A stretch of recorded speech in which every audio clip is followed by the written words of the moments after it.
Reasons for U.S. involvement in Vietnam. Vietnam is a country in Southeast Asia. There were a number of long-term and short-term reasons to explain why the USA became involved in Vietnam in the late 1950s. Reason 1. Vietnamese independence. Before World War II, Vietnam had been part of the French Empire. During World War II, it had been invaded by Japan. Ho Chi Minh was the leader of the Viet Minh, a resistance army which fought for Vietnamese independence. After World War II, Ho Chi Minh captured Hanoi in 1945 and declared Vietnam independent. The French tried to take control again, but this was unpopular with the people.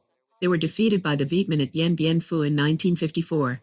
Peace was discussed at Geneva in 1954, and the Treaty of Geneva agreed that the French would leave Vietnam, and the country would be split along the 17th parallel until elections could be held. The elections were never held, and the country remained divided. North Vietnam was a communist republic led by Ho Chi Minh. South Vietnam was a capitalist republic led by Ngo Dinh Diem. Reason 2. Civil War. The Viet Minh wanted to unite the country under communist leader Ho Chi Minh. Many of the South Vietnamese people supported Ho Chi Minh as they were unhappy with Ngo Dinh Diem. War broke out between the North and South. From 1958 onwards, the South came under increasing attacks from communists in South Vietnam itself. They were called the National Liberation Front, NLF. Reason 3. The domino theory. This was the belief that if one country fell to communism, it was likely that the neighboring one would also fall, similar to a row of dominoes falling over. This had happened in Eastern Europe after 1945. China had become communist in 1949 and communists were in control of North Vietnam. The USA was afraid that communism would spread to South Vietnam, and then the rest of Asia. It decided to send money, supplies and military advisors to help the South Vietnamese government. Reason 4. The weak South Vietnamese government. Diem was a corrupt leader who refused to give peasants land. He did not like Buddhism, and treated the mainly Buddhist population badly. As a result, much of South Vietnam's population was rebelling against him. The peasants wanted communism, and supported the Viet Minh and the NLF. In 1963, President John F. Kennedy sent 16,000 military advisors to help the South Vietnamese army. Diem's government was overthrown. After this, there was no strong capitalist government in control of the South. Reason 5. The Gulf of Tonkin Incident. 1964. On 2 August 1964, North Vietnamese boats attacked a U.S. Navy destroyer, the USS Maddox, patrolling in the Gulf of Tonkin. Another attack on the Maddox was reported to have taken place on 4 August.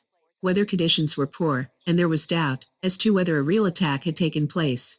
However, in Washington the attack was presented as a fact, and the incident gave the USA the excuse it needed to escalate the war. U.S. Secretary of Defense, Robert McNamara, withheld information about U.S. support of South Vietnamese raids on North Vietnamese radar stations and other targets in the period leading up to the attack. Other evidence that suggested the second attack had not occurred was not passed on to the U.S. Congress. Gulf of Tonkin Resolution. U.S. Congress gave President Lyndon Johnson permission to wage war on North Vietnam. The first major contingent of U.S. Marines arrived in 1965. For the next 10 years the USA's involvement increased.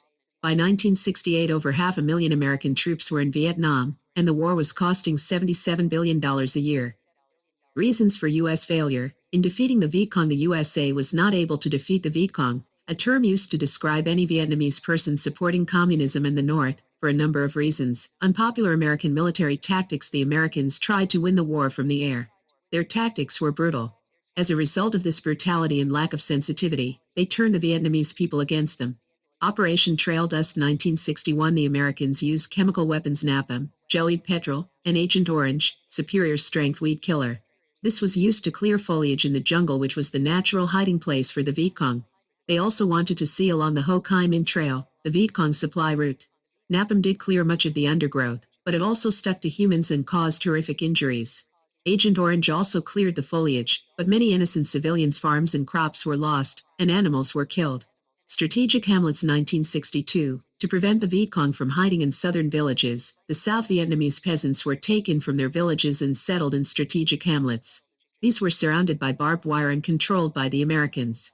The peasants were opposed to this as they were far from their ancestral burial grounds and their farms, which they had tended for generations. Operation Rolling Thunder. 1965 to 1968. The Americans bombed strategic targets in North Vietnam to stop the supply of troops and weapons to the south. There were not many industrial targets in the north, so this was ineffective. Bombs often missed targets and hit schools and hospitals. Search and destroy missions. Working on intelligence, the Americans tried to weed out the Viet Cong in the southern hamlets. They would drop in by helicopter and kill those they thought were Viet Cong. Many innocent civilians were killed. In 1968, a mission to the village of My Lai ended with the massacre of many innocent civilians, including women and children. Vietnamese civilians were constantly caught in the crossfire and began to question whether the U.S. Army was really on their side. U.S. troops became very unpopular. Viet Cong military tactics. Despite having no aircraft, tanks or artillery of their own, the Viet Cong managed to hold out against the Americans until the USA left Vietnam in the 1970s. The Viet Cong used a number of tactics to help them do this. Guerrilla warfare. Guerrilla warfare is the art of using knowledge of the landscape to avoid open battle with the enemy, and to launch raids and surprise attacks, before disappearing back into the undergrowth. The Viet Cong had experience of doing this, while fighting the Japanese and the French after World War II. They were very familiar with the terrain and the climate. They used the Ho Chi Minh Trail, which stretched from North Vietnam to the south, to keep their forces supplied. Support from peasants. The Viet Cong won the hearts and minds of the South Vietnamese peasants. They would offer to help them in their daily work, and also promise them land, more wealth and freedom under Ho Chi Minh and the communists. It was difficult for American troops to know who was a Viet Cong, and who was not. Tunnel systems and traps. The Viet Cong had a hidden system of tunnels stretching over 200 miles.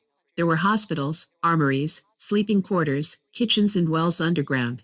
These tunnel systems could hide thousands of Viet Cong, which helped them fight their guerrilla war. It would be the job of U.S. tunnel rats to search these tunnels. However, they were often booby-trapped with spikes and grenades. Foreign support. The Viet Cong in North Vietnam were supported by the Soviet Union, USSR, and China, who supplied money and weapons. The Tet Offensive 1968. On January 31, 1968, the Viet Cong changed tactics from their usual guerrilla warfare strategy. During celebrations of the Vietnamese New Year, known as Tet, North Vietnam, supported by South Vietnamese Viet Cong, launched a number of surprise assaults on towns and cities in U.S.-held areas of South Vietnam. They took control of parts of Saigon and other cities, having most success in Vietnam's ancient capital, Hue. One group managed to blow a hole in the walls around the U.S. Embassy in Saigon. The Viet Cong did not hold on to any of the territory gained for long. They suffered many casualties, and the Tet Offensive was a military defeat for them. The offensive failed, but has been viewed as a turning point. It had two important effects: the loss of life of American soldiers, the determination and ferocity of the Viet Cong assault, and coverage of the brutal response, including the capture on camera of a suspected Viet Cong officer being executed in a Saigon street, led many Americans to conclude that they could not win a war against such a dedicated and widespread enemy. It would take more damage to civilians and American forces than the USA was prepared to withstand. President Johnson stopped bombing North Vietnam in return for peace talks in Paris. Changing views of the war in the USA. Another major reason why the USA could not win the war was the lack of support at home from the American public. The huge protest movement divided the country. A major pro-war movement also erupted. Many veterans of the war called the anti-war protesters traitors and communists. Opposition to the war came from a number of sources, and for a number of reasons: media coverage. This was the first televised war. It was vividly reported by journalists who went to Vietnam in search of stories. Images of innocent civilians being killed, maimed and tortured were displayed on the TV and in newspapers. Many Americans were horrified and turned against the war. Opposition to support for the South Vietnamese government. The South Vietnamese government, which the Americans were committed to defending, was revealed as corrupt and anti-democratic.